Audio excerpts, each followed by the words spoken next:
की बोले सच्चे दरबार की बोल बोल बोल दरबार की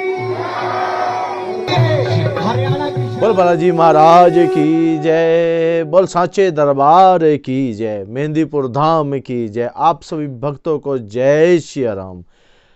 भक्तों, जिस प्रकार से मेल पर एक सवाल आया है, वो सवाल यह है कि गुरुजी मेहंदीपुर जाने से पहले ओसारा कैसे बनाएं और मेहंदीपुर जाने से पहले क्या क्या कार्यक्रम करके मेहंदीपुर जाया जा सकता है। क्या हम अकेले भी मेहंदीपुर जा सकते हैं या हमें किसी गुरु के साथ जाना चाहिए। ये सारे सवाल हैं भक्तों के। तो मैं आपको सिंपल से एक बात कहना चाहूँगा। देखिए, अगर आप सबसे पहले इस बात को समझिए, नासे रोग मिटे सब पीड़ा, जो सुमरे हनुमत बलबीरा, मन कर्म वचन ध्यान जो लावे, संकट से हनुमान छुड़ावे। यहाँ सबसे पहले मन की बात है। आपका मन जैसे ही मेहंदीपुर जाने के लिए तैयार हुआ तो उसी वक्त समझ लीजिए आपके विचार मेहंदीपुर की तरफ दौड़ने लगे, आपकी तरंगे, आपकी हर चीज जो है वो मेहंदीपुर की तरफ को जाने लगी। तो अब करना क्या है? सबसे पहला बात देखिए, सबसे पहली बात आपने ये करनी है, अपने मन में विचार बनाना है कि आपको मेहंदीपुर जाना है। बस जैसे ही आपका विचार बनता है, अब आपको कार्यक्रम करने हैं। पहला कार्यक्रम करना है, आपको ओसारा बनाना है। ओसारा, अगर आप किसी गुरु के साथ जाते हैं तो गुरु के अनुसार कहे अनुसार ओसारा बनाएं।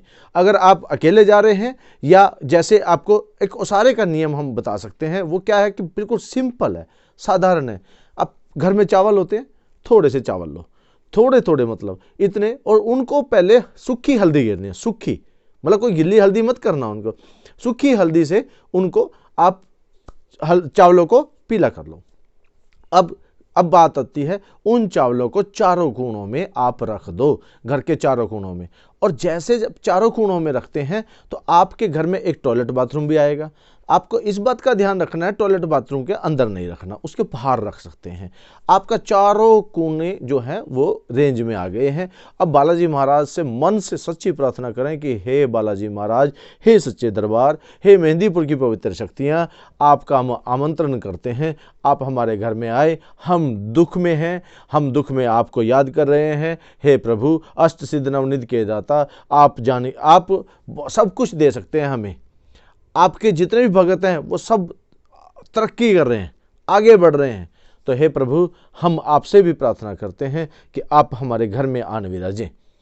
ऐसा कर करके आपने अब चावलों को उठा लेना है, ये प्रार्थना करके चावल उठा लेने। चावल आप 1 घंटे में उठा लें, 2 घंटे में उठा लें, चाहे सारा दिन रखें, उसमें वो आपने चावल बचा के रखने हैं।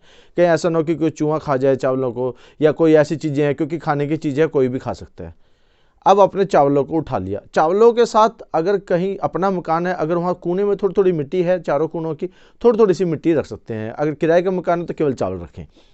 चावल रखने के बाद अब आपने उन चावलों को फिर से कटोरी में रख लेना है, सबको इकट्ठा करना है, और उनमें से थोड़े से चावल लेने हैं, थोड़े से, यानी 4 हिस्से कर लें तो चौथे में से 1 हिस्सा चावल केवल आपने एक लाल रंग का कपड़ा लेना है। सबसे पहले अब आपको क्या क्या सामग्री लेनी है, देखिए, एक तो चाहिए अपने को लाल रंग का कपड़ा, एक चाहिए नारियल। नारियल 2 प्रकार के हैं। ज़्यादातर भगत गलती करते हैं कि वो पानी वाला नारियल ले आते हैं। पानी वाला नारियल नहीं होता, वो भेंट होती है, वो नारियल नहीं चढ़ता। यहाँ बाबा जी के पास चढ़ता है केवल सूखा नारियल। वो कौन सा होता है? या तो बजने वाला या जटाधारी नारियल, सूखे वाला जिसमें पानी नहीं होता।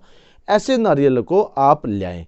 एक तो नारियल हो गया, एक कलावा हो गया, एक 1.25 मीटर का लाल रंग का कपड़ा हो गया, और 7 लौंग, 21 काली मिर्च, थोड़ी सी राई, और ये चावल। बस ये सामग्री चाहिए हमको। अब अपने को बनाने कैसे?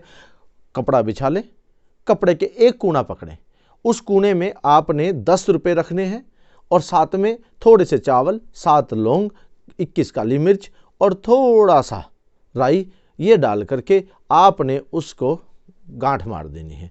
एक कोना आपका गांठ से हो गया। अब बच गए 3 कोने। अब उसे नारियल को बीच में रखना है। नारियल को बीच में रख करके आप नारियल को बांधना है, ऐसे करके नारियल को बांधना है, और लपेट करके नारियल को उसके ऊपर कलावा बांध दें। कलावा बांधे ठीक है, नहीं बांधे तो आप गांठ मार सकते हैं। आप गांठ मार दें, गांठ मारें या कलावा बांधे, मतलब बांधने से होता है। बांधने के बाद अब देखिए, अब आपका बन गया ओसारा तैयार। अब इस ओसारे को करना क्या है, अब इसके में प्राण डलवाने के लिए इस ओसारे के अंदर, ताकि इसके अंदर महाराज जी आए और आपके घर के जितने भी रिपोर्ट कार्ड है या आपके घर में जितने भी दुख हैं, क्या उसके कारण है, वो कारण सब इस ओसारे के माध्यम से मेहंदीपुर ले जाया जा सके। आपने ओसारे को पूजा घर में रख दिया। पूजा घर में रख के आप बालाजी महाराज या तो गुरु से बनवा लें, जिस गुरु के साथ आप जाते हैं वो गुरु तो उसमें पूजा का अपने आशीर्वाद का फल वो साथ में दे देते हैं। अगर कहीं आपके पास गुरु नहीं है, आप कहीं अकेले जाना चाहते हैं, तो उसे पूजा घर में रख दें। जैसे ही आपने पूजा घर में रखा, पूजा घर में रखने के बाद अब आपको करना क्या है, अब आपने प्रार्थना करनी है, सच्चे मन से प्रार्थना करनी है। दरबार सच्चा है, पूरा मन से एक एक चीज़ आप बाबा जी को बोलें कि बाबा जी हम इस तरीके से परेशान हैं, हमारे को ये पीड़ा है, हमारे को ये कष्ट है। उस ओसारे में आपने सारी चीज़ें और कहना कि बाबा जी वो सारी अल्लाह बल्ला को जो भी चीज़ है इस ओसारे के माध्यम से रिपोर्ट कार्ड बना करके इसे आप अपने चरणों तक लेके पहुँचवाएँ कि आपके चरणों तक ये पहुँच जाए, ऐसी कृपा हमारे के ऊपर करना। और जैसे अब आपने क्या करा, आशीर्वाद लेकर के बालाजी महाराज का, भैरव बाबा का, प्रेतराज सरकार का, तीनों देवताओं का प्रणाम करना और अब इस नारियल को उठा लो। अब नारियल उठ गया, अब ये नारियल नहीं रहा, अब ये ओसारा हो गया, ओसारा। और इस ओसारे को सबसे पहले अगर आपके घर में कोई संकट वाला है तो पहले उसके ऊपर 7 बार वारें, इसको 7 बार वारें, उसके ऊपर या 21 बार वारें। 2 बार वारना आपको, 7 बार या 21 बार, वो आपकी मर्जी है। 7 बार भी माना जाएगा, 21 बार भी माना जाएगा। आप इसको पहले 7 बार वारें और पूरे परिवार को जब बिठा लें तो उनके ऊपर से ऐसे घड़ी की आवाज, उल्टा मत वारना, ध्यान रखना, घड़ी की तरफ को घुमाना है और ऐसे करके इसको 21 बार पूरा 21 बार ऐसे करना, पूरे परिवार के ऊपर से ऐसे घूम करके पूरे परिवार का सिर जोड़ करके सिर के ऊपर से वारना। शरीर से कोई भी बच जाए, सिर नहीं बचना चाहिए, सबके सिर जुड़ जाने चाहिए। जैसे अपने सिर के ऊपर से वारा, 21 बार वारा, तो वारने के बाद फिर प्रार्थना करनी है और इस ओसारे को टांग देना है जब तक आप मेहंदीपुर नहीं जाते। तो ये ओसारा तो आपका बन गया और ये घर में गया टंग। अब घर में जो भी विधियाँ होंगी वो सब इस ओसारे के माध्यम से बालाजी महाराज के, दूत महाराज को सब पता लग जाती है। अब आ जाती है बात कि अब आपने मन तो बना लिया, ओसारा बन गया, अब आपको जाना चाहिए मेहंदीपुर। मर्जी है कि गुरु के साथ जाएं या अकेले जाएं, वो आपका मन है। मैंने फिर मन की बात कही थी। अब बात आ जाती है कि आपको मेहंदीपुर जाने से पहले दरखास्त कैसे लगानी है। आपको दरखास्त लगानी है, आपने सबसे पहले एक ही बात बोलनी है कि हे बालाजी महाराज, हे सच्चे दरबार, हे मेहंदीपुर की पवित्र शक्तियाँ, जो भी कोई करी कराई ओपरी पराई है, कारोबार पर है, कहीं पर भी कोई चीज़ें छोड़ रखी हैं, हमारा काम बांध रखा है, हमारे परिवार पे छोड़ रखा है, करी कराई कर रखी है, कोई भी किसी प्रकार की क्रिया है, चौकी बांध रखी है या हमारा काम बांध रखा है, तो वो सारी की सारी चीज़ें जितनी भी हैं हम जानते नहीं, हम अनजान हैं, आप इन्हें मेहंदीपुर ले जाएं। हम मेहंदीपुर आ रहे हैं, घर पे ना रहे कोई भी, हम मेहंदीपुर आ रहे हैं, मेहंदीपुर आकर के इनका कार्यक्रम करेंगे। और जैसे आपने उनको मेहंदीपुर के लिए दरखास्त लगाई, दरखास्त प्रत्येक प्राणी लगाएगा। दरखास्त की अहमियत अगर आपको जाननी है तो आप ऊपर देख सकते हैं, ऊपर आई, आप इसकी वीडियो को जरा देखें, इसके चमत्कार देखें, दरखास्त के चमत्कार कैसे हैं। आई बटन के ऊपर आपको दिखाई दे रहा होगा कि दरखास्त की क्या चमत्कार होते हैं। तो दरखास्त लगाने से ये होता है, अब आपके मन में आ रहा होगा दरखास्त क्या करेगी। देखिए, जैसे आप कॉल करते हैं अमेरिका, हेलो बोलते हैं, आपकी हेलो कैसे गई, किसके माध्यम से गई, कोई तार थी क्या अमेरिका तक की, नहीं ना, हवा, ध्यान से सुनना। और इसी प्रकार से जैसे आप दरखास्त लगाते हैं तो मेहंदीपुर से जब आपकी हेलो वहां तक जा सकती है, क्या मेहंदीपुर की शक्तियां नहीं आ सकती? आती हैं। जहां जहां जय श्री राम होता है वहां हनुमान होते हैं, और जैसे जय श्री राम करके आप दरखास्त लगाते हैं तो आपके काम बनते हैं। आपने दरखास्त लगी, अब दरखास्त लगने के बाद आपका काम होता है अर्जी लगाना। अर्जी कैसे? अर्जी लगाने का अधिकार केवल आपको है, लेकिन मर्जी बाबा जी की होती है। आप अर्जी लगाएं कि हे बालाजी महाराज, मैं आपके घर से, मैं अपने परिवार के सभी प्राणियों के साथ, जितने भी मेरे परिवार के सदस्य हैं, जो जा रहे हैं, उनका नाम लेकर के, गोत्र लेकर के आप एक अर्जी लगाएं कि बाबा जी मैं आपके चरणों में आ रहा हूं, मेरी अर्जी को स्वीकार के।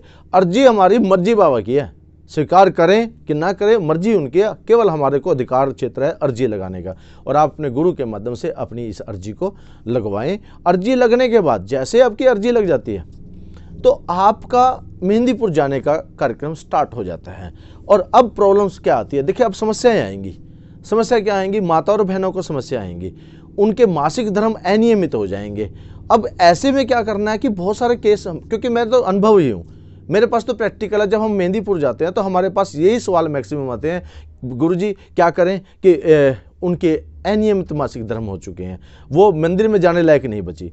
आप बताएं ऐसे में क्या करें? छोड़ दें? संकट चाहता यही है कि छोड़ दो, ये मंदिर में जाने लायक नहीं है। लेकिन हमारे गुरु ने बता रखा है कि उनके हाथ में 3 लौंग सफ़ेद कपड़े में बांध के 3 लौंग बांध दें और आप उनके ऊपर जय श्री राम का जाप करके के वो बांधें, ताकि उनके ऊपर कृपा बरसे। और आप जैसे ही वो बांधेंगे तो अब कार्यक्रम करने लायक हो जाती है, वो मेहंदीपुर जाने लायक हो जाती है।